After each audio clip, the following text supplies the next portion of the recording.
ধূমপান ও মদ্যপান স্বাস্থ্যের পক্ষে ক্ষতিকর। Smoking and alcohol consumption is injurious to health. Underworld সমগ্র পৃথিবী জুড়ে রাজ করা অপরাধ জগতের একটি কমন ফ্যাক্টর। আন্ডারওয়ার্ল্ড অপরাধীদের নতুন নতুন ও নিখুঁত অপরাধ পদ্ধতিতে ব্যতিব্যস্ত বিশ্বের তাবড় তাবড় গোয়েন্দা বিভাগ। সোর্সের মধ্যে থেকে ভূত খুঁজে বের করতেই কালঘাম ছুটে যাচ্ছে গোটা পৃথিবীর পুলিশের। আন্ডারওয়ার্ল্ডের এরকমই এক দুর্ধর্ষ কর্মকাণ্ড ও তার গতি প্রকৃতি নির্ধারণের মাধ্যমে সমাজের কলুষিত ব্যক্তিত্বগুলিকে জনসমক্ষে পর্দাফাঁস করার উদ্দেশ্য নিয়ে আমাদের আজকের সেরা থ্রিলার গল্প দ্য ফাজ। গল্পটি প্রথম প্রকাশিত হয় 2025 সালের 27 ফেব্রুয়ারি স্বীকৃতি প্রকাশনী থেকে প্রকাশিত লাভ অ্যান্ড থ্রিলার গল্পগ্রন্থটিতে। গল্পটির প্রধান চরিত্রে the Fuzz, Ira, Victor, Molly, Cohen, Casper ও ইন্সপেক্টর গ্রেগরি। গল্পের সমস্ত চরিত্র অবাঙালি হলেও পাঠক ও শ্রোতাদের সুবিধার্থে গল্পটি বাংলা ও সহজ ইংরেজিতে রচিত হয়েছে। শুরু হচ্ছে গোয়েন্দা গল্প দ্য ফাজ।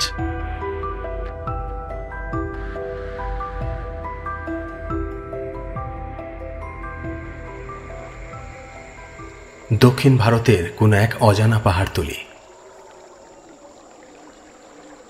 শান্ত স্নিগ্ধ মনোরম বসন্তের একটি সকাল। পাহাড়ের গায়ে গড়ে ওঠা একটি 5 স্টার হোটেল রুমের ব্যালকনি। ইরা, তোমার এটা দেখা উচিত। পার্সোনাল ল্যাপটপটা নিয়ে এসে ইরার দিকে এগিয়ে দিল কোহেন। কোহেন বছর 23-এর জাপানি যুবক, বিশেষত্ব ফায়ার আর্ম এক্সপার্ট। মুহূর্তের মধ্যে কোনো আগ্নেয়াস্ত্রকে টুকরো করে কিভাবে পুনরায় তা যুক্ত করা যায় তার ফর্মুলা কোহেনের গুরু মস্তিষ্কের হার্ড ডিস্কে সঞ্চিত। কোহেনের ডাকে দূরের জলপ্রপাতের শুভ্র ধারাগুলো থেকে চোখ ফেরালো ইরা। ইরা বয়স 32, জন্মসূত্র মহারাষ্ট্র, বিশেষত্ব সংঘবদ্ধ আক্রমণের মাস্টার প্ল্যান বানানোয় সিদ্ধহস্ত। Degree statistics, human psychology. Balcony থেকে নিজের রুমে ঢুকে কফির কাপটা রেখে কালো ফ্রেমে চশমাটা পরে নিল সে।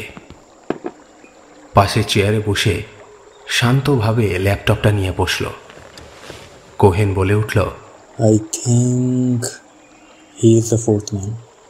ইরা ল্যাপটপে চোখ রাখল। ইউটিউবের 3 মিনিটের সামান্য একটি ভিডিও, ভিউ 500-রও কম। চ্যানেলের নাম দ্য ফাজ। শান্ত মস্তিষ্কে ভিডিওটা দেখতে থাকলো ইরা। কালো হুডি পরা এক যুবক, মুখমণ্ডল অস্পষ্ট, বিদ্যুৎ গতিতে ল্যাপটপের কিবোর্ডে আঙুল চালিয়ে যাচ্ছে। স্ক্রিনে একটি কম্প্যাক্ট লকিং সিস্টেম সফটওয়্যারের প্রো ভার্সন। সাধারণত বিদেশি বা বড় রাষ্ট্রায়ত্ত ব্যাংকগুলিতে এই সফটওয়্যার ব্যবহার করা হয়। ব্যাংকের অভ্যন্তরীণ তথ্য বা ডেটা এবং যাবতীয় আদান প্রদান বা ট্রানজ্যাকশন সহ সমগ্র অর্থকে রক্ষা করার জন্য সাইবার সিকিউরিটির প্রধান রক্ষা কবচ এই লকিং সিস্টেম। যুবকটি নির্বিকারে আঙুল চালিয়ে যাচ্ছে। প্রি জেনারেটেড ডিকোডিং আর পারফেক্ট পাসওয়ার্ডের মাধ্যমে সাইবার লক ভেঙে গুঁড়িয়ে যাচ্ছে এক এক করে। অবশেষে এলো শেষ পেজটি। যুবকটির আঙুলের গতি বাড়ল। হঠাৎ সে থেমে গেল। হুডির আড়াল থেকে দেখা গেল একটা চতুর হাসি।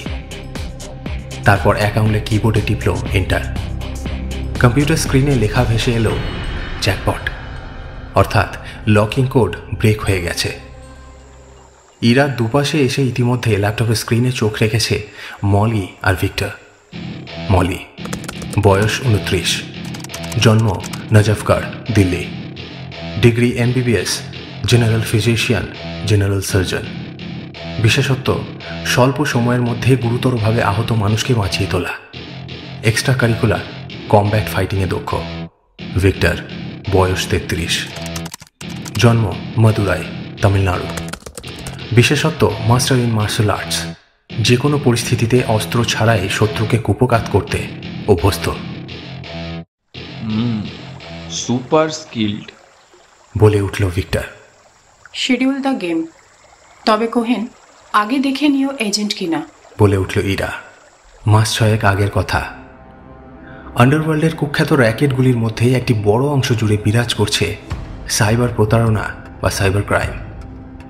এদের আধুনিক কার্যকলাপগুলির মধ্যে উল্লেখযোগ্য হল আন্তর্জাতিক ব্যাংকগুলির সার্ভার হ্যাক করে বড় বড় অঙ্কের টাকা ব্যাংকের বিভিন্ন কাস্টমারদের অ্যাকাউন্ট থেকে উধাও করে দেওয়া, কখনো কখনো ব্যাংকের সম্মান বাঁচাতে সেই অর্থ ফেরত দেওয়ার শর্তে ব্যাংকের নিজের অ্যাসেট থেকে কাঁড়ি কাঁড়ি মার্কিন ডলার এবং ইউরো হাতানো। ইউরেনাস বর্তমানে এই সমস্ত সাইবার ক্রাইম র্যাকেটগুলির মধ্যে প্রধান। গোটা পৃথিবীর তাবড় তাবড় দেশে ছড়িয়ে রয়েছে এর জাল।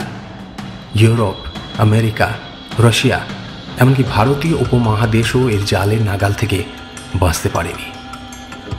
এর মাস্টার মাইন্ড কে, তার অবস্থান বা পরিচিতি কী, সে সম্বন্ধে এই ত্রিভুবনে কারও কোনো ধারণা নেই। তবে সূত্র অনুযায়ী এই মাস্টার মাইন্ড ক্যাসপার নামে পরিচিত। যদিও FBI, ইন্টারপোল, র, CBI কেউই এখনো পর্যন্ত তার টিকিটিও খুঁজে বের করতে পারেনি। মাস 6 আগে ইউরেনাসের এরকমই এক কর্মকাণ্ডের পরিকল্পনা করা হয়। ইউরেনাসের এশিয়া প্যাসিফিক শাখার কাজের জন্য 5 জন এক্সপার্ট নিয়ে একটি দল গঠন করা হয়। দলের নাম নিয়ন্স। ইরা, ভিক্টর, মলি, কোহেন এবং লাইকা। এদের মধ্যে লাইকার কাজ ছিল সবচেয়ে গুরুত্বপূর্ণ। লাইকা, বয়স 30, জন্ম নেদারল্যান্ডস, বিশেষত্ব হ্যাকিং এক্সপার্টদের মাস্টার। ইউরেনাসের এবারের লক্ষ্য ছিল ব্যাংককের বিখ্যাত বিজনেসম্যান মংকুর চেনের থাই অ্যাকাউন্ট।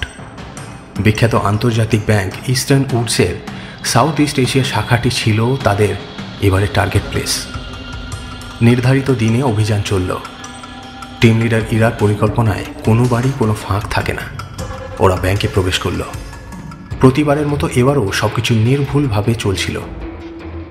ব্যাংকের টাইট সিকিউরিটি চোখে ধুলো দিয়ে লাইকা সার্ভার রুমে প্রবেশ করল। এই সমস্ত সার্ভার রুমে সাধারণত অনেক দামি জ্যামার লাগানো থাকে, তাই বাইরে থেকে ব্যাংকের সার্ভার অ্যাক্সেস করা যায় না। সার্ভার হ্যাক করতে ব্যাংকের মধ্যে প্রবেশ করতে হয়। টিম নিয়ন্সের বাকি 4 সদস্যের চতুর সম্মোহনের আড়ালে লাইকা ওর তীব্র জাদুময়ী হাতে আকাঙ্ক্ষিত অ্যাকাউন্টটিকে নিজের আয়ত্তে আনতে লাগল। কিন্তু ঠিক তখনই হঠাৎ ব্যাংকের অ্যালার্ম বেজে ওঠে। সাধারণ মানুষজন আড়ষ্ট হয়ে দেওয়ালে সেঁধিয়ে যায়। ব্যাংক চত্বর ব্যাংকক পুলিশ আর সিকিউরিটিতে ছেয়ে যাওয়ার আগেই লাইকা বাদে বাকি 4 জন নিজেদের গাড়িতে এসে বসে পড়ে। শেষ মুহূর্তের কাজ বাকি থাকায় লাইকা আরও কয়েক সেকেন্ড অপেক্ষা করতে থাকে, কিন্তু এখানেই হয়ে যায় বিড়ম্বনা। লাইকার দেরি হয়ে যায়। টাকা ট্রান্সফারের কাজও সম্পূর্ণ হয় না। ইরার বারংবার কমান্ডে প্ল্যান বি অনুযায়ী লাইকা তাড়াতাড়ি সার্ভার রুম থেকে বেরিয়ে লিফট ধরে বেসমেন্টের কার পার্কিংয়ে আসে। সেখানে রাখা ওর আলাদা গাড়িটার কাছাকাছি পৌঁছতেই ব্যাংকক পুলিশ ওকে ঘিরে ফেলে। ক্যাসপারের বরাবরের ইনস্ট্রাকশন পুলিশের হাতে ধরা পড়লে মৃত্যু সুনিশ্চিত, কারণ হাজতে ঢোকার আগে ক্যাসপারের লোকই ওকে মেরে দেবে। তাই উপায় নেই দেখে লাইকা শেষ চেষ্টা করে। পকেট থেকে ওর সুইস রিভলভারটা বের করে বাঁচার চেষ্টা করে। নিজের গাড়িতে উঠে পড়ে, কিন্তু পালিয়ে বাঁচবার আগেই পুলিশের একটা গুলি ওর গুরু মস্তিষ্ক ছেদ করে চলে যায়। ঘটনাস্থলে বছর 30-এর যুবতীটির মৃত্যু হয়। আস্তানায় পৌঁছানোর আগে ইরা ও বাকিরা খবরটা পায়। তবে ইরার নির্ভুল পরিকল্পনায় কোনো ফাঁক থাকার কথা ছিল না। লাইকার কাজ সম্পূর্ণ করে বেরিয়ে আসার আগেই অ্যালার্ম কীভাবে বেজে গেল সেটা নিয়েই ওরা খোঁজ চালায়। মাসখানেক পরে ওরা জানতে পারে সোর্সের মধ্যেই ভূত রয়েছে। খবরটা ইউরেনাসেরই অন্য একটি শাখা থেকে লিক হয়েছে। ওরা এটাও জানতে পারে খবরটি যে দিয়েছে সে FBI এর গুপ্তচর। ক্যাসপার ব্যাপারটা জানতে পারলে 2 দিনের মধ্যেই তাকে খুঁজে বের করে তাকে প্রাণদণ্ডে দণ্ডিত করে। এই ঘটনার পর থেকেই নিয়ন্স কার্যত অকেজো হয়ে যায়। স্টার হ্যাকার ছাড়া এই মারাত্মক ঝুঁকিপূর্ণ কাজ স্বাভাবিকভাবেই অসম্ভব। তাই নিয়ন্স সেই থেকেই পৃথিবীর বিভিন্ন জায়গা থেকে মাস্টার হ্যাকারদের খুঁজে চলেছে। ওদের প্রাথমিক লক্ষ্য সেরা 4 জন মাস্টার হ্যাকার বেছে তাদের মধ্যে একটি প্রতিযোগিতা রাখা। 4 জনের মধ্যে সেরা প্লেয়ারটিকেই নির্বাচিত করা হবে নিয়ন্সের 5ম সদস্য রূপে। ইরার কথা মতো চতুর্থ প্রতিযোগী দ্য ফাজ এর ব্যাকগ্রাউন্ড চেক শুরু হলো। ও কোথায় থাকে, কোথায় কাজ করে, কখন ঘুম থেকে ওঠে, কখন ঘুমোতে যায়, কাদের সঙ্গে কথা বলে, সব খবর কোহেন আর ভিক্টর মারফত চলে এলো ইরার কাছে। দিল্লির গুরগাঁওয়ে একটি 1 BHK ফ্ল্যাটে একাই থাকে যুবকটি। আসল নাম শিবম গোখলে। পুরাতন বাড়ি পুনে, মহারাষ্ট্র। আগে পিছে কেউ নেই। দিল্লির একটি টেকনো হাবে সফটওয়্যার ডেভেলপারের কাজ করে। তবে সকলের অজান্তে দিল্লির চাঁদনি চকের হ্যাকার গোষ্ঠীর লোকেদের সঙ্গেও যোগাযোগ রাখে। পুলিশ বা CBI এর কোনো চোখ পাওয়া যায়নি। ব্যাকগ্রাউন্ড চেকে আশ্বস্ত হলে ক্যাসপারকে মেল মারফত খবর পাঠিয়ে ইরা প্রতিযোগিতায় অনুমতি দিল। প্রত্যেক প্রতিযোগীর মেলে ইউরেনাসের ইনভাইটেশন লেটার পাঠানো হলো। সঙ্গে পাঠানো হলো ফ্লাইট টিকিট, ভিসা, 3 দিনের হোটেল অ্যাকোমোডেশনের নথি এবং প্রতিযোগিতার ঠিকানা।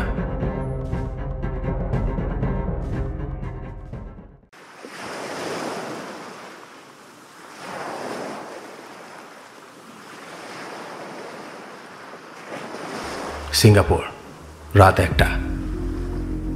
নির্জন সমুদ্র সৈকতে গড়ে উঠেছে একটি 4 তলা বাড়ি। বাড়ির বাইরে 6.5 ফুটের সুঠাম 2 গার্ড। এখানেই সংগঠিত হবে নিয়ন্সের বেস্ট হ্যাকার বাছাইয়ের সুপ্রতীক্ষিত প্রতিযোগিতা। বলা বাহুল্য, এই সকল কর্মকাণ্ড সবই পুলিশ প্রশাসনের নজরের আড়ালে। নির্জন বাড়িটির 4 তলার ফাঁকা সেমিনার রুমে এক এক করে 4 প্রতিযোগী উপস্থিত হলো। রুমের 4 কোণে প্রতিযোগীদের ছদ্মনাম লেখা 4টে কম্পিউটার সিস্টেম। প্রত্যেকে নিজে নিজের আসন গ্রহণ করল। প্রতিযোগী 1, ব্ল্যাক বক্স, বছর 19-এর জার্মান তরুণী। 2, ক্লাউড 1, বছর 45-এর কেনিয়ান যুবক। 3, অ্যান্ড্রোমেডা, বয়স 26, জাপান। এবং 4, দ্য ফাজ। সেমিনার রুমের ডান দিকে স্ক্রিনটি অন হলো। স্ক্রিনে একটি AI অপারেটেড মহিলার প্রতিছবি ভেসে। Good morning friends. আজ সেই প্রতীক্ষিত দিন, যেদিন আপনাদের মধ্যে একজনের ভাগ্যের দরজা খুলতে চলেছে। চিরাচরিত একঘেয়ে জীবন থেকে একটি নতুন রোমাঞ্চকর জীবনে পদার্পণ করতে চলেছেন আপনাদের মধ্যে কেউ। সেরা মানুষটি পাবেন তার সঙ্গে দেখা করার সুযোগ, যার জন্য পৃথিবীর টপ বিজনেসম্যানরা অ্যাপয়েন্টমেন্ট নিয়ে লাইনে দাঁড়িয়ে থাকে। গেমটি জিততে পারলে বিশ্বের সেরা মানি মেকিং গ্রুপ ইউরেনাসের অংশ হতে পারবেন আপনি। কিন্তু তার জন্য আপনাদের একটি ছোট্ট পরীক্ষা দিতে হবে। আপনাদের প্রত্যেকের স্ক্রিনে বিশ্বের সেরা ব্যাংকের আদলে বানানো top secret cyber locking system ফুটে উঠবে। আপনাদের শুধু এটি আনলক করে দেখাতে হবে। তবে সময়টা একটু কম, মাত্র 90 সেকেন্ড। যদিও বৃহত্তর ভাবে ভাবলে সেটা 900 মিলিসেকেন্ড বলা যেতে পারে, কারণ আমরা সবাই জানি এই গোটা দুনিয়া আমাদের ভাবনার উপরেই টিকে আছে। তাহলে শুরু করা যাক। Best of luck. Your time starts on count 10। প্রত্যেকের স্ক্রিনে কাউন্টডাউন শুরু হলো। সময়সীমা মাত্র 90 সেকেন্ড। 2, 1, 0। স্ক্রিনে ভেসে উঠল আমেরিকান সাইবার লকিং সিস্টেমের প্রো ভার্সন। নিচে ডান কোণে 1.5 মিনিটের টাইম লাইন চলছে। জার্মান তরুণী ও কেনিয়ান যুবক ক্ষিপ্র গতিতে কিবোর্ড চালাচ্ছে। জাপানি তরুণী চোখ বন্ধ করে বসে আছে। এদিকে ফাজ স্ক্রিনের দিকে তাকিয়ে এক মনে কি যেন ভেবে চলেছে। 30 সেকেন্ড পর হঠাৎ জাপানি অ্যান্ড্রোমেডা চোখ খুলল। চোখ খুলেই যেন হাতে তড়িৎ স্ফুলিঙ্গ ছুটিয়ে দিল। এতক্ষণে ফাজ হাত চালানো শুরু করেছে। জাপানি যুবতীর হাতে তীব্র গতি সকলকে ছাপিয়ে গেল। এদিকে ফাজ তার নির্দিষ্ট গতিতে এগিয়ে চলেছে। সকল প্রতিযোগীর চিন্তিত নজর কম্পিউটার স্ক্রিনে। প্রায় 2000 কিলোমিটার দূরে দক্ষিণ ভারতের কোনো এক অজানা পাহাড়তলি সংলগ্ন হোটেল রুমের স্মার্ট স্ক্রিনে 4 প্রতিযোগীর লড়াই দেখে চলেছে নিয়ন্সের সদস্যরা। সঙ্গে 2 জাজ, ইউরেনাসের 2 মহান হ্যাকার টার্জান আর ডেড বয়। কোরিয়ান হ্যাকার ডেড বয় বলে উঠল, I think it's definitely Andromeda. খেলা এখনো শেষ হয়নি, কে আগে ক্র্যাক করে সেটাই দেখার। তবে ওরকম কেন বললেন? ব্ল্যাক বক্স আর ক্লাউড ওয়ানের টেকনিক সেম। দুজনেই অ্যাডমিন লগ ইন বাইপাসের মাধ্যমে মাল্টি লেয়ার ফায়ারওয়াল ইনভেট করে পাসওয়ার্ড ক্র্যাক করতে চাইছে। তবে প্র্যাকটিক্যাল কাজে এতে সময় বেশি লাগে, তেমনি ঝুঁকিও প্রচুর। যে কোনো মুহূর্তে অ্যালার্ম বেজে যেতে পারে। ওয়ারাজ অ্যান্ড্রোমেডা কাজ করছে ব্রুট ফোর্স আর টুলসের সাহায্যে। পারমিউটেশন কম্বিনেশনের মাধ্যমে পাসওয়ার্ড জেনারেট করে ও মাল্টি লেয়ার ফায়ারওয়াল ক্র্যাক করতে চাইছে। এতে ঝুঁকি কম, অ্যালার্ম বাজবে না, তবে সময় বেশি লাগবে। কিন্তু ওর যা স্পিড, বাকিরা কেউ ওর কাছে টিকবে না। এখন ফাজ কি টেকনিক ব্যবহার করে সেটাই দেখা। সকলের নজর এবার ফাজের উপর গিয়ে টিকল। ফাজ তার নির্দিষ্ট গতিতে একের পর এক ফায়ারওয়াল ভেঙে চলেছে। প্রথম 40 সেকেন্ড ওর টেকনিক সেভাবে কেউ বুঝতে পারছিল না।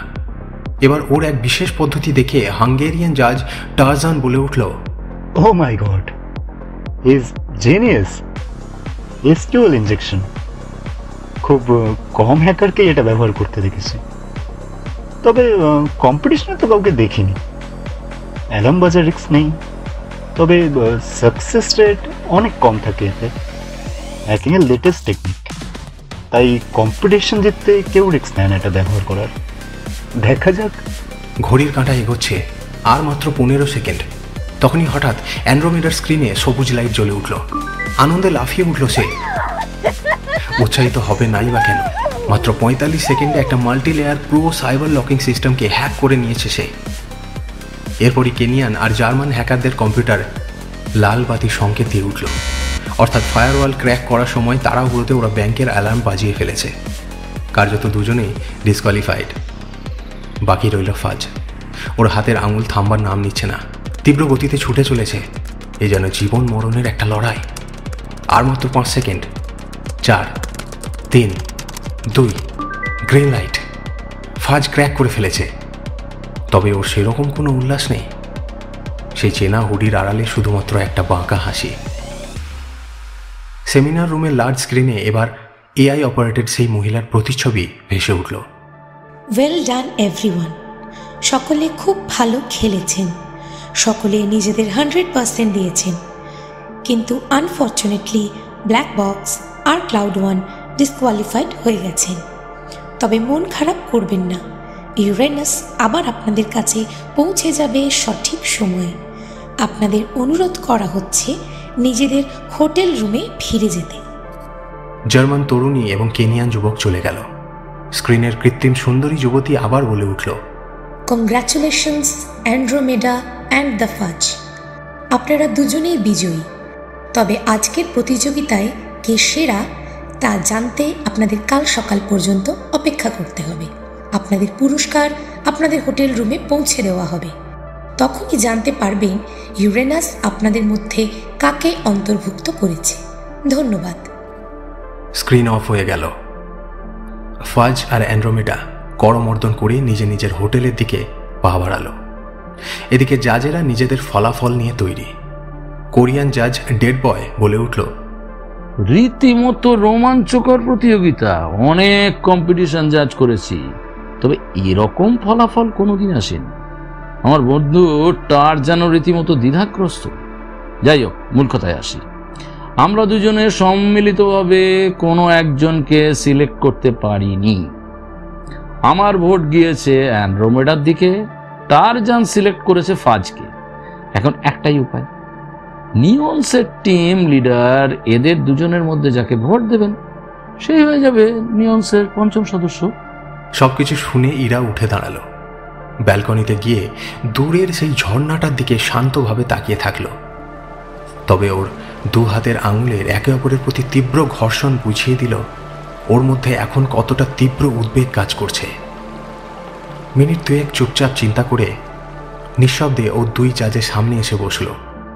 শান্তভাবে বলল, দা ফাজ। জাজেরা হাসি মুখে সম্মতি সুরে মাথা নাড়ল। পরের দিনে সকাল। ফাজ ঘুম থেকে উঠেছে। চুপচাপ বসে এক দৃষ্টে তাকিয়ে রয়েছে রুমের দরজার দিকে। ওর আত্মবিশ্বাসী দৃষ্টি বুঝিয়ে দিচ্ছে ফলাফল ওর জানা। তখনই হঠাৎ ওর দরজার নিচের ফাঁক থেকে একটা সাদা খাম স্লাইড করে ভেতরে ঢুকে গেল। ফাজ এগিয়ে গেল, খামটা হাতে নিল। খামের বাইরে ইউরেনাসের প্রতীকী চিহ্ন। ও খামটা খুলল। টাইপ করা ইংরেজিতে গুটি কয়েক লেখা। Congratulations. Welcome to Neons. Take a deep breath as your bank account is going to explode by euros. Regards, Casper. ঘণ্টাখানেকের মধ্যেই সিঙ্গাপুর সিটির মর্নিং ব্রেকিং নিউজে ভেসে উঠল একটা মারাত্মক খবর। সিঙ্গাপুরের এক টপ রেটেড হোটেল মেরিন বে স্যান্ডসের 3rd ফ্লোরের একটি রুম থেকে এক জাপানি যুবতীর মৃতদেহ উদ্ধার হয়েছে। এরকম ঘটনা এই স্বনামধন্য হোটেলে এর আগে কখনো ঘটেনি। মৃত্যুর কারণ সম্বন্ধে এখনো অনুসন্ধান চলছে। ফরেনসিক অফিসারদের মতে মৃতদেহের কাছ থেকে পাওয়া একটি সাদা খামে কিছু কেমিক্যাল স্যাম্পল পাওয়া গিয়েছে, যা থেকে তাদের ধারণা এতে অ্যানথ্রাক্স জাতীয় কোনো রাসায়নিক ব্যবহার করা হতে পারে। মৃতার পুরো পরিচয় এখনো জানা যায়নি। ইরা আর মলি মুখোমুখি কফির কাপ হাতে। মলির মন ভালো নেই, বিষণ্ণ মুখে চুপচাপ কফি খেয়ে যাচ্ছে। মলির এই অবস্থা দেখে ইরা বলে উঠল, হোয়াট হ্যাপেন্ড? মলি চোখ তুলে তাকালো, কফির কাপটা রেখে বলল, তুমি জানো না? ইরা থমকে গেল, ওর ভ্রু কিছুটা কুঁচকে গেল, তারপর আবার স্বাভাবিক হলো। ও যেন মলির মনের কথা জেনে ফেলেছে। স্বাভাবিকভাবে কফি খেতে খেতেই ও বলে উঠল, অ্যান্ড্রোমেডার জন্য দুঃখ হচ্ছে? তোমার হচ্ছে না? ইরা একটা দীর্ঘশ্বাস নিয়ে আস্তে আস্তে বলল, ইউরেনাস জয়েন করার পর থেকে সুখ, দুঃখ, কান্না, হাসি এসব ইমোশনগুলো কেমন যেন আবছা হয়ে গেছে। তুই তো জানিস আমাদের প্রত্যেকের একটা নিজস্ব স্টোরি আছে। কারো মন ভাঙা স্টোরি, কারো অপমানিত হওয়া স্টোরি, কারো কিছু করে দেখানোর, তো কারো মৃত্যু থেকে মুখ ফিরিয়ে বাঁচার বাহানা খোঁজা স্টোরি। যন্ত্রের মতো কাজ করতে করতে আমরা যেন যন্ত্রই হয়ে পড়েছি। দুনিয়াটা না টাকা ছাড়া কিছুই না। ছোটবেলা থেকে বাবার মুখেও এটা শুনে এসেছি। টাকার জন্য বাবাকে কত কষ্টই না করতে দেখেছি। বাস স্ট্যান্ড, ভিটি স্টেশন, কত জায়গায় কুলিগিরি করেছে বাবা পয়সা রোজগারের জন্য। মা লোকের ঘরে বাসন মেজেছে। মুম্বাইয়ে বড় বড় ফ্ল্যাটের বাবুদের নোংরা নজর সহ্য করেছে। তাতে করেও আমরা বান্দ্রার চলের বাইরে বেরিয়ে এক কামরার একটা ঘর বাঁধতে পারিনি। সেই লাইন দিয়ে জল নেওয়া, রেশন নেওয়া, টয়লেট যেতে গেলেও লাইন দিতে হয়। বৃষ্টি হলেই হাঁটু পর্যন্ত নোংরা জল ঠেলে কলেজ যাওয়া। সুন্দরী হওয়ার জন্য কলেজের ছেলেদের হায়নার নজর থেকেও নিজেকে বাঁচাতে পারতাম না। একবার তো এক বড় বাপের ছেলে টাকা অফার করে কুপ্রস্তাবই দিয়ে বসল। নিজেকে অনেক ছোট মনে হয়েছিল সেদিন। এরপর আমার জীবনে বেদান্ত এলো। খুব ভালোবাসতো আমায়। আমিও। নবী মুম্বাইয়ের পশ এরিয়ার ওই বাড়ি। ওর বাবা ওখানকার বড় কন্ট্রাক্টর। হাইফাই ব্যাপার। একদিন আমাকেও নিজের বাড়ি নিয়ে গেল। সেদিন ওর বাড়িতে কেউ ছিল না, তাই যা হওয়ার তাই হলো। কথাটা বলে আবার একটা দীর্ঘশ্বাস নিয়ে ইরা বলতে শুরু করলো, আমিও একদিন আমার বাড়ি নিয়ে এলাম ওকে। বসে চা খাওয়ালাম, বাবা মায়ের সঙ্গে পরিচয় করালাম। কিন্তু ওখান থেকে ফিরে যাওয়ার পর ওর আর কোনো পাত্তাই পেলাম না। পুরো ভ্যানিশ হয়ে গেল। পরদিন থেকে কলেজে ওকে দেখতেও পেলাম না। মাসখানেক পর না পেরে ওর বাড়ি গেলাম।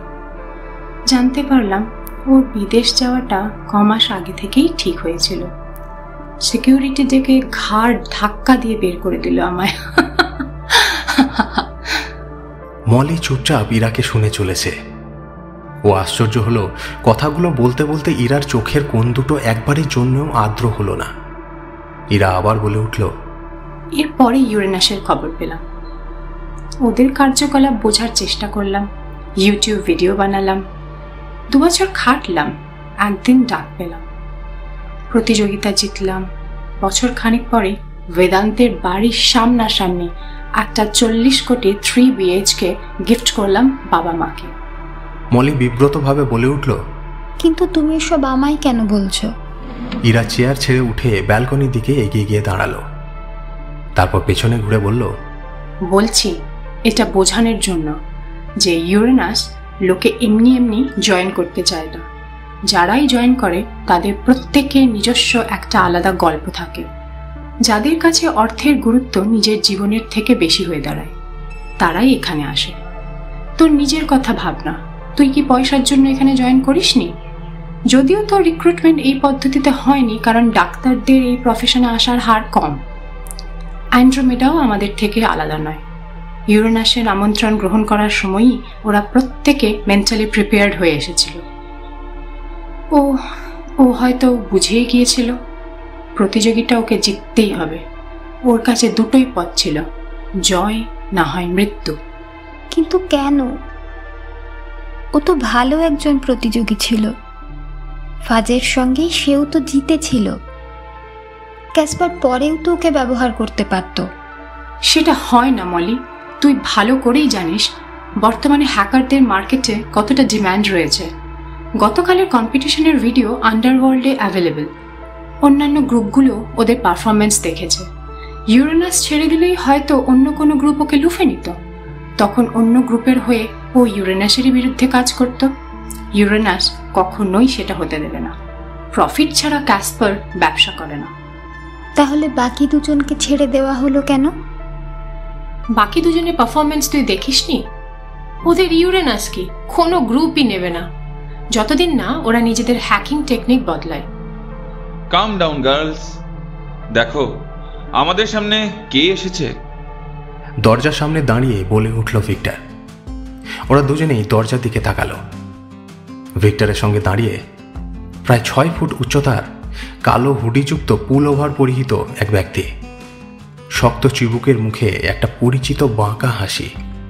ভিক্টর আবার বলে উঠল, introducing none other than the master of all hackers, the fifth man of Neons, one and only the Faz.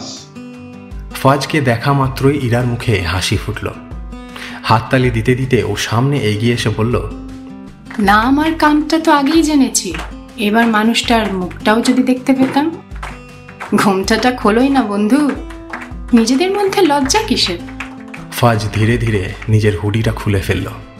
বেরিয়ে এলো বছর 35-36-এর একটা শক্তপোক্ত চিবুকের সুঠাম দেহের অধিকারী ভারতীয় পুরুষের মুখ।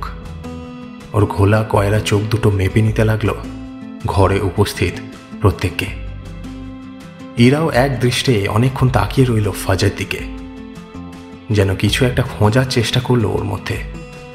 হয়তোবা নিজের নির্বাচনটা ঠিক কিনা যাচাই করে নিতে চাইল ওর চোখের দিকে তাকিয়ে। কোহেন হেসে বলে উঠল,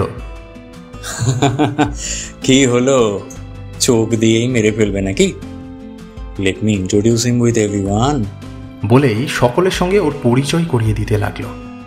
পরিচয় পর্ব শেষ হলে ইরা বলে উঠল, নিয়ন্সের একটা নীতি আছে, আমরা প্রত্যেকেই একে অপরের লাইফকে ভ্যালু দিই। নিয়ন্স শুধু একটা টিম নয়, এটা একটা পরিবার। পরিবারে ঝগড়া ঝামেলা খুনসুটি হয়েই থাকে, তবে সেটা কখনোই টিমের ভবিষ্যৎ বা কারো প্রাণের থেকে বেশি গুরুত্বপূর্ণ নয়। আর একটা কথা, নিয়ন্সের সব সিদ্ধান্তই টিম লিডার নেয়। টিম লিডারের কথা শুনে চলাই তোমার কাজ এবং প্রাণের জন্য উপযুক্ত। ফাজ সম্মতি সুরে মাথা নাড়ল। ইরা আবার বলল, তোমার আগে তোমার জায়গায় যে ছিল সেও আমাদের অনেক প্রিয় ছিল, কিন্তু সঠিক সময়ে টিম লিডারের কথা না শোনার জন্য তাকে হারাতে হয়েছে। সে না হারলে আজ হয়তো আমাদের সামনে এখন তুমি এভাবে দাঁড়িয়ে থাকতে না। ফাজ আবার মাথা নাড়ল। ইরা আবার বলে উঠল, আমরা সবাই তোমার বন্ধু। যত তাড়াতাড়ি আমাদের সঙ্গে মিশে যেতে পারবে ততই তোমার জন্য ভালো। আমরা প্রাণ দিয়ে তোমাকে প্রোটেক্ট করব, কিন্তু পরিবর্তে তোমাকেও সৎ থাকতে হবে। ওকে ম্যাডাম, অনেক ভারী ভারী কথা হয়ে গেছে।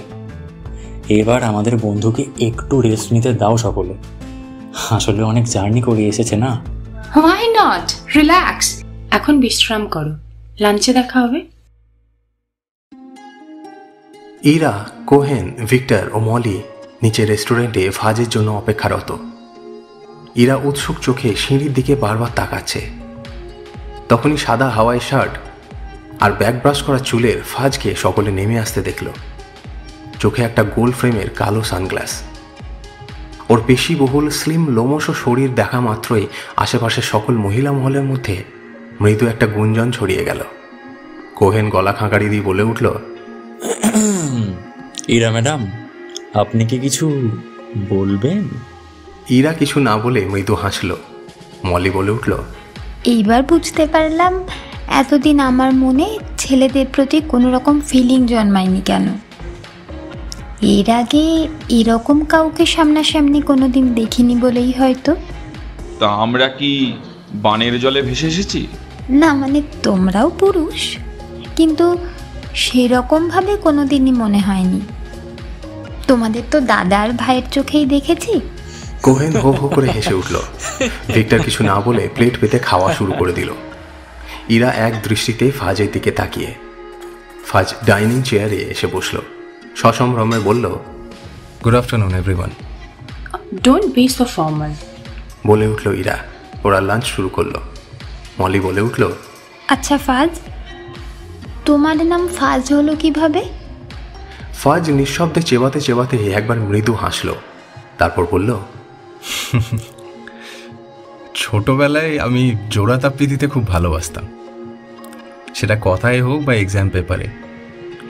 এক্সামের সময় অফিসে লুকিয়ে ঢুকে অন্যের এক্সাম পেপারে লুশিট নিজের খাতায় লাগিয়ে দিতাম।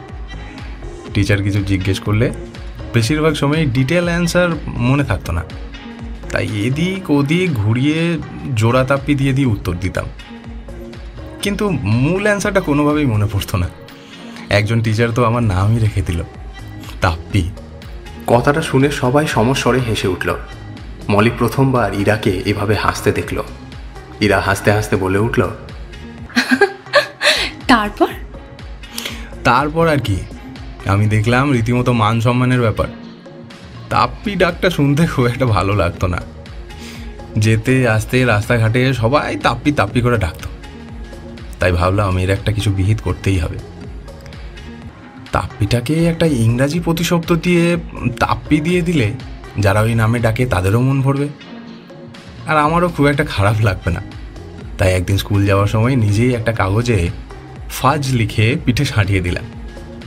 টিচাররা দেখে তো প্রথমে হেসে খুন, তারপর ওরা আমার বুদ্ধির প্রশংসাও করলো।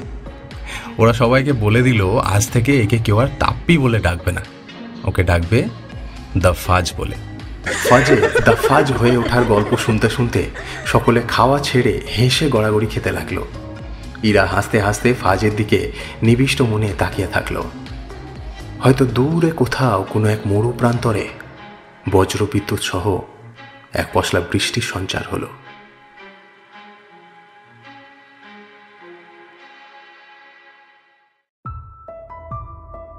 ডিনার সেরে সকলে কমন রুমে এসে বসেছে। মলি ফাজের আশেপাশে ঘুরঘুর করেই চলেছে। ভিক্টর ফোনে কালারি পায়ের ট্যুর ভিডিও দেখছে।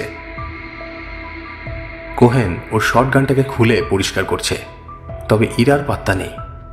কিছুক্ষণ আগে কোহেন জিজ্ঞাসা করাই বলেছিল ক্যাসপারের কোনো একটা মেল আসার কথা আছে, সেটা নিয়েই হয়তো ব্যস্ত আছে। তখনই হঠাৎ ইরার আগমন হলো। ইরা রুমে প্রবেশ করতেই সকলে একটু অ্যালার্ট হয়ে গেল। একটা চেয়ার এগিয়ে নিয়ে বসে ইরা সকলকে ইশারায় কাছে এসে বসতে বলল। উদ্বিগ্ন এবং মৃদু উত্তেজিত ভাবে ইরা বলে উঠল, Yes, my friends, we have got to work. ফাজ বাদে বাকি সকলে আনন্দে উল্লসিত হয়ে উঠল। ফাজ প্রথমটায় ব্যাপারটাতে ভ্যাবাচাকা খেয়ে গেল, পরে ওদের আনন্দের কারণটা বুঝতে পারল। লাইকার মৃত্যুর পর নিয়ন্স আসলে ওদের অস্তিত্ব হারাতে বসেছিল। স্টার হ্যাকার ছাড়া ইউরেনাসের যে কোনো গ্রুপ কার্যত অকেজো। প্রায় 6 মাস কাজ ছাড়া বসে থাকায় ওদের একঘেয়েমি চলে এসেছিল। কাজ না থাকায় উপার্জনের রাস্তাও বন্ধ হয়ে আসছিল, তাই সকলের পকেটেই একটু আধটু টান পড়ছিল। আসলে ইউরেনাসে যোগ দেওয়ার পরে কোনো মানুষই আর স্বাভাবিক থাকে না।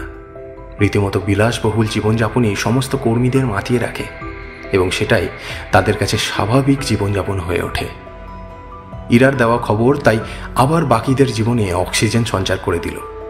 ইরা আবার বলে উঠল, ক্যাসপারের মেল এসেছে। 1 সপ্তাহ সময়, এর মধ্যে প্রিপারেশন কমপ্লিট করতে হবে। নেক্সট থার্সডে আমাদের অ্যাসাইনমেন্ট। এবারের target the eastern shore, Hong. Eastern shore ওয়ার্ল্ডের টপ ইন্টারন্যাশনাল ব্যাংকের মধ্যে একটা, তাও আবার main branch. Yes, you have got that right. 25 storied building, national guards, top security, best CCTV coverage. তাই কাজটা সোজা নয়। Target account? ভিক্টর প্রশ্ন করল। এরা উত্তর দিল, আহমেদ বিন রশিদ, বাড়ি Abu Dhabi. Asset? 40 million Hong Kong dollar. Share? 5% total, মানে প্রত্যেকে পাবে 1% করে। হোয়াট? আশ্চর্য হয়ে বলে উঠল ফাজ। সকলে ওর দিকে তাকালো। ফাজ নিজের মনে খানিক হিসেব কষে নিয়ে বলল, অনলি 1% মানে ভারতীয় টাকায় মাত্র 40 লক্ষ। মাত্র 40 লাখ টাকার জন্য নিজের প্রাণ নিয়ে ছেলে খেলা করব? Are you all gone mad? আর বাকি টাকা, বাকি 38 মিলিয়ন সব কি ক্যাসপারের অ্যাকাউন্টে? ক্যাসপার কি এইভাবে তোমাদের বোকা বানায়? ফাজের কথা শুনে সকলে হতভম্ব হয়ে গেল।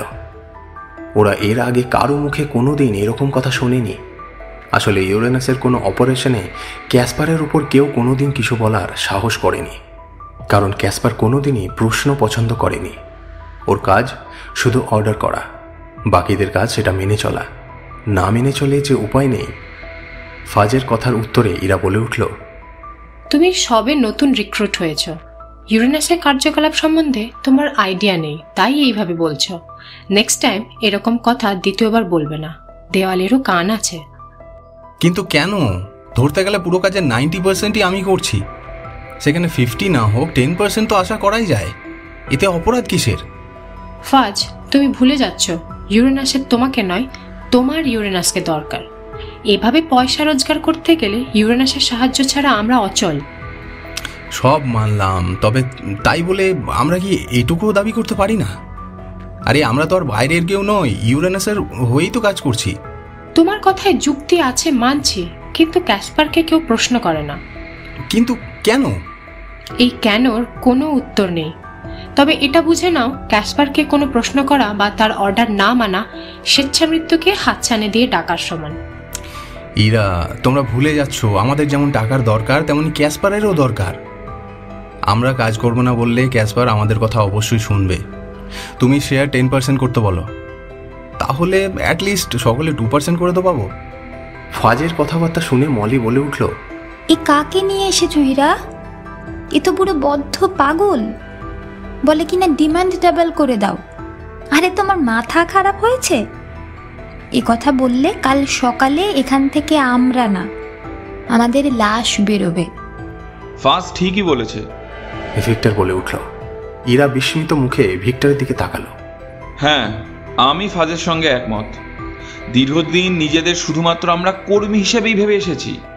এর বাইরে কিছু ভাববার ক্ষমতা ক্যাসপারই আমাদের থেকে কেড়ে নিয়েছে। এটা ঠিকই, ইউরেনাস হেল্প না করলে অমন বাঘা বাঘা ব্যাংকে আমরা ঢোকার সাহস পেতাম না। তবে এটাও সত্যি, আমরা আছি বলেই নিয়ন্স আছে, নিয়ন্সের মতো গ্রুপ আছে বলেই ইউরেনাস আছে, আর ইউরেনাস আছে বলেই ক্যাসপারের অস্তিত্ব আছে। ক্যাসপার নিজে কিছুই করে না, প্রকৃতপক্ষে আমরা ছাড়া ক্যাসপারের কোনো অস্তিত্বই নেই। তাই বেশি না ঘাবড়িয়ে নেগোসিয়েশনের কথাটা পেরে দেখাই যায়। ফাজ আর ভিক্টরের কথা শুনে ইরা কিছুটা ধন্দে পড়ে গেল। ওকে চুপ থাকতে দেখে ফাজ বলে উঠল, তোমার অসুবিধা থাকলে আমি কথা বলছি ক্যাসপারের সঙ্গে। না না, ওরকম কিছু করতে হবে না। ক্যাসপার নিয়ম নীতি মেনে চলে, টিম লিডার ছাড়া সে কারোর সঙ্গে কথা বলে না। আমি মেল পাঠাচ্ছি, তবে জানি না কি হবে। কাল সকালে দেখা হচ্ছে।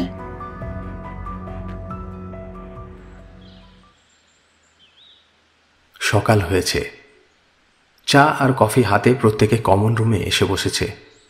প্রত্যেকের মুখমণ্ডলে একটা চাপা উত্তেজনা। ওরা কেউ জানে না কাল রাতের ওদের দাবিটাকে ক্যাসপার কিভাবে নেবে। দাবি না মানলে হতে পারে নিয়ন্সের আর কোনো অস্তিত্বই থাকবে না। ইউরেনাসকে চিরদিনের মতো হয়তো ওদের বিদায় জানাতে হবে, না হলে আরও খারাপ কিছু হলে ওদের প্রাণ সংশয়ও হতে পারে। তবে ইরা সবসময়ই সঠিকভাবে একজন টিম লিডারেরই কাজ করে। টিমের লোকজন যেটা চায় সেটা পূরণ করার চেষ্টা ও সব সময়ই করে। প্রকৃতপক্ষে নিয়ন্সকে ও মন থেকে একটা পরিবার হিসেবেই দেখে। তাই নিয়ন্সের লোকজন যাতে অসন্তুষ্ট না হয় সেদিকটাও ওকে দেখতে হয়। ইরা কমন রুমে প্রবেশ করল। হাতে একটা বড় রোল করা স্কেচ পেপার, 2 চোখ ঢুলু ঢুলু, চুল উস্কো ফুস্কো, দেখে মনে হয় সারা রাত ঘুমোয়নি। মলি জিজ্ঞেস করল, are you all right Ira? Yes my dear, don't worry. আসলে সারা রাত ঘুমোতে পারিনি তোদের জন্য। যা একটা কফি বানা দেখি। What happened Ira? ক্যাসপারের সঙ্গে কথা হয়েছে? ইরা কোনো উত্তর না দিয়ে চুপচাপ কফির জন্য অপেক্ষা করতে থাকলো। মলি কফি বানিয়ে আনলো। ইরা শান্তভাবে চুমুক দিল। একটা শান্তির দীর্ঘশ্বাস নিয়ে সকলের দিকে হাসি মুখে তাকালো। Good news my friends, Casper রাজি হয়ে গেছে। কথাটা বলার সঙ্গে সঙ্গেই সকলে আনন্দে লাফিয়ে উঠল। মলি বলে উঠল, আনবিলিভেবল! ক্যাসপার সত্যিই রাজি হয়ে গেল। তার মানে আমরা দাবিটা না তুললে কত বড়ই না বোকামি করতাম।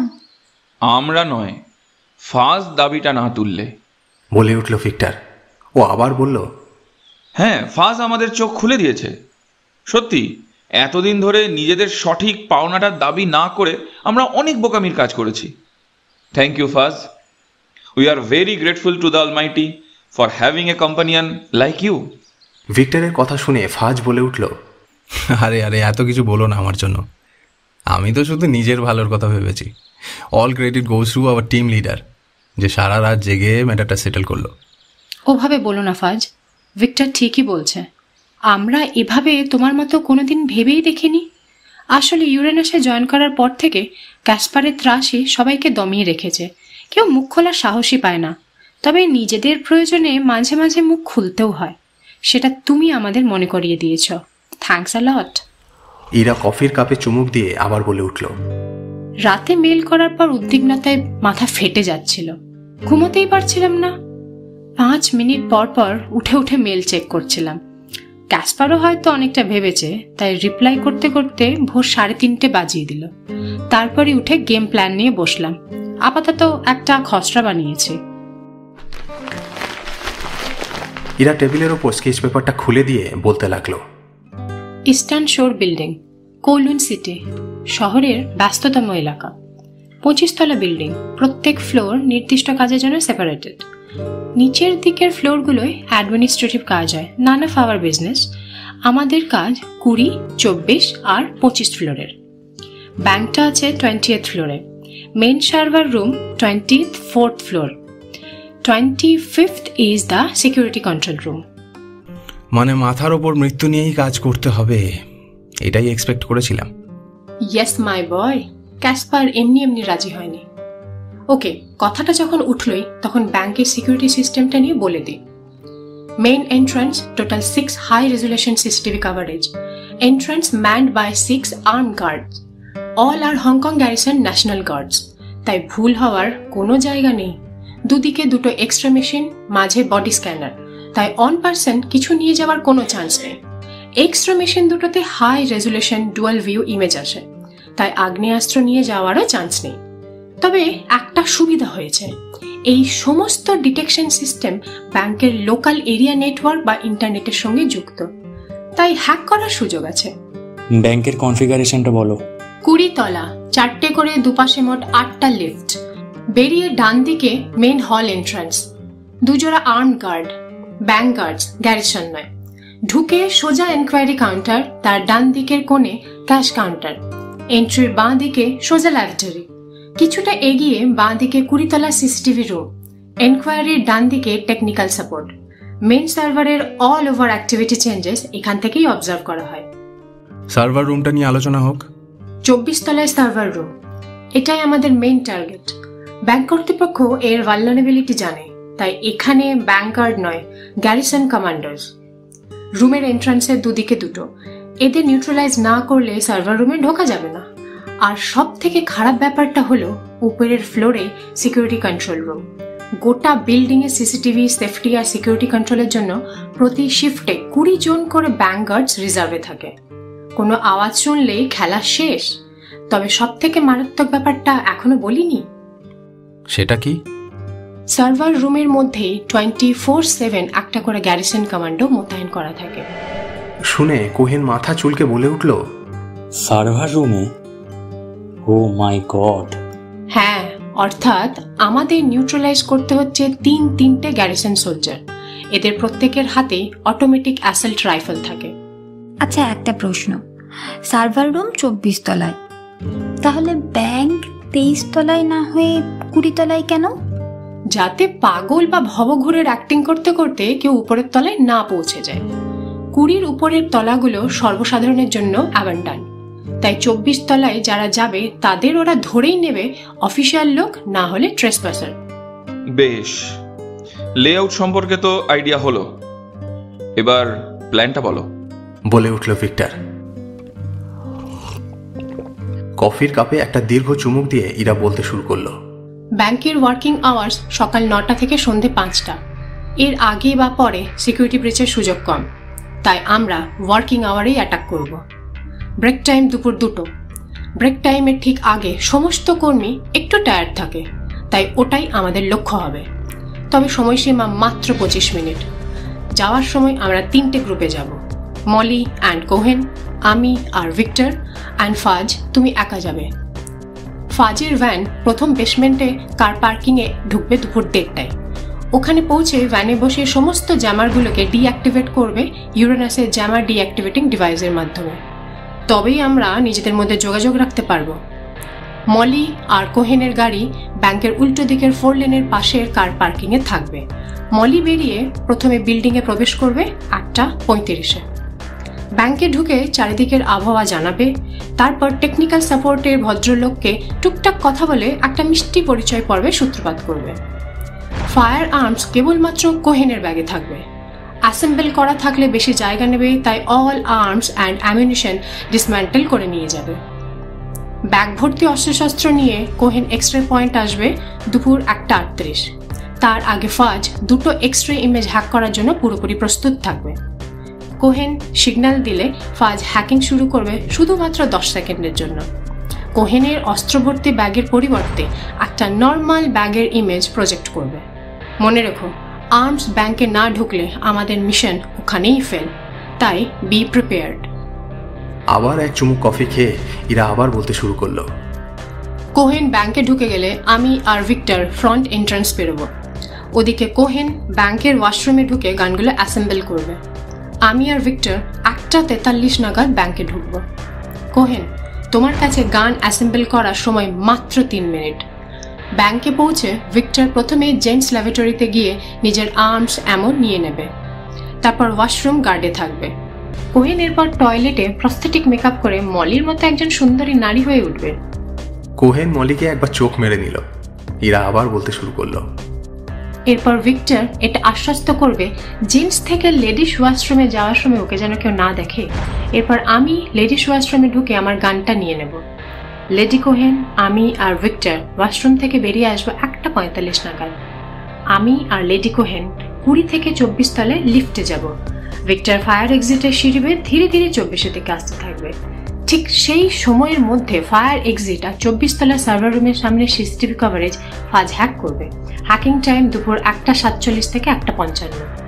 আমরা 2 নারী সার্ভার রুমের বাইরের 2 পুরুষকে ছলে বলে কৌশলে নিউট্রালাইজ করব। আমি সিগন্যাল দিলে ভিক্টর সার্ভার রুমের সামনে আসবে। ওকে সার্ভার রুমে ঢুকিয়ে দিলে ফাজ মেন এন্ট্রান্স থেকে এন্ট্রি করে সোজা লিফট ধরে চলে আসবে আমাদের সামনে। ততক্ষণে আমি আর কোহেন গ্যারিসন গার্ড হয়ে দাঁড়াবো। দরজা খোলার পর ভিক্টরের চ্যালেঞ্জ। আমার মনে হয় ভেতরে মানুষটাকে হারানো খুব একটা সোজা হবে না। ভিক্টর ওদিকে ইনভলভ হয়ে গেলে ফাজের কাজ শুরু হবে। আহমেদ বিন রশিদের ডেস্টিনেশন অ্যাকাউন্টে টোটাল ইনফো। ফাজ, তোমার কাছে অলরেডি সেন্ড হয়ে গেছে। তোমার কাছে সময় থাকবে মাত্র 5 মিনিট, 1:50 থেকে 1:55। মানি ট্রান্সফারের সময় সার্ভারের খেলা থেকে চোখ সরাতে ওদিকে 20 তলায় মলি তোমাকে নিজের খেলা দেখাতে হবে। টাকা ট্রান্সফার হয়ে গেলে মলি আর ভিক্টর বাদে বাকি 3 জন লিফট ধরে সোজা বেসমেন্ট, তারপর ভ্যানে চেপে থাম। আমরা বেরোনোর পরে সিগন্যাল দিলে মলি আর ভিক্টর নিজের নিজের গাড়ি নিয়ে সোজা চলে আসবে ইস্ট বের মিড পয়েন্টে। এখানে ইউরেনাসের স্পেশাল বোট আমাদের জন্য অপেক্ষা করতে থাকবে।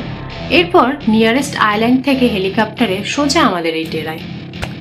অসাধারণ, জাস্ট অসাধারণ planning boss. my party, we're just getting started. A life is a dream or a nightmare scarring. Hand me a drink cause I think I'm going all in. Get me a shrink who can catch me when I'm falling. Cover up my scars, flip the handlebars, crashing in my car, wake up in a bar. I'll be a superstar, just on my avatar. This world is so bizarre, empty out the reservoir. Yeah, I'm taking 6 shots, yeah, straight to the face. And I wanna get lost, I'm sick of this place. Don't know how to stop when I'm feeling this way. So I'm taking 6 shots till I'm feeling okay. I think I'm going crazy, don't think I'll get home safe. So I'm taking 6 shots all straight to the face. I'm taking 6 shots, are you coming with me? I'm taking 6 shots, yeah, straight to the face. And I wanna get lost, I'm sick of this place. Don't know how to stop when I'm feeling this way. So I'm taking 6 shots till I'm feeling okay. I think I'm going crazy, don't think I'll get home safe. So I'm taking 6 shots all straight to the face. I'm taking 6 shots, are you coming with me? Sometimes you need to let loose, grab juice, get goose, tattoos, taboos, get screwed. Loosen up, buttercup, all those hate comments will never make you feel enough. We're all adequate graduates, heart full of calluses, but we know calculus. Damn, ain't that fabulous? Can't wait to apply all those mathematicus. But we can't